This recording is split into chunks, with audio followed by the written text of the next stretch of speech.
பெண்கள் தினமாக இந்த உலகம் என்ன பண்ணுது, கொண்டாடுது. ஆமென். பெண்ணுடைய சரீரம் என்பது வியத்தக முறையில் படைக்கப்பட்டது. You are such a wonderful creation. கர்த்தரால் அதிசய விதமாய் ஆச்சரிய விதமாய் உருவாக்கப்பட்ட ஒரு பாத்திரம் தான் நம்ம. எத்தனை பேர் ஆமென்னு சொல்றீங்க? அல்லேலூயா. நான் இன்னும் கொஞ்சம் நெட்டையாக இருந்திருக்கலாம், இன்னும் கொஞ்சம் ஒல்லியாக இருந்திருக்கலாம், இன்னும் கொஞ்சம் கலராக இருந்திருக்கலாம், இன்னும் என் முடி கொஞ்சம் நீளமாக இருந்திருக்கலாம், இன்னும் என் முடி கொஞ்சம் சுருளாக இருந்திருக்கலாம். இப்படி நீங்கள் உங்களை குறித்து என்னெல்லாம் நினச்சிங்கன்னு எனக்கு தெரியாது.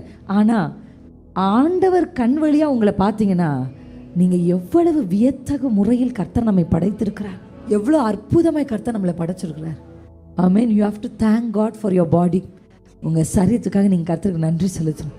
உங்கள் உள் உறுப்புகளுக்காக நீங்கள் கர்த்தருக்கு நன்றி செலுத்தணும். அசைகிற உங்கள் கரங்களுக்காக நீங்கள் கர்த்தருக்கு நன்றி செலுத்தணும். என்னத்தை கர்த்தர் செஞ்சார். பெண்கள் தான் ரொம்ப உணர்ச்சி வசப்பட்டு வார்த்தையை விடுறவங்க. அதனால் ஒரு நாள் கர்த்தர் எனக்கு என்னத்தை செஞ்சாருன்னு சொல்லிடக்கூடாது. இதுக்கு நீங்கள் உங்கள் கண்ணாடியில் உன்னை இதை விட பெருசாக கர்த்தரால் என்ன செய்ய முடியும்?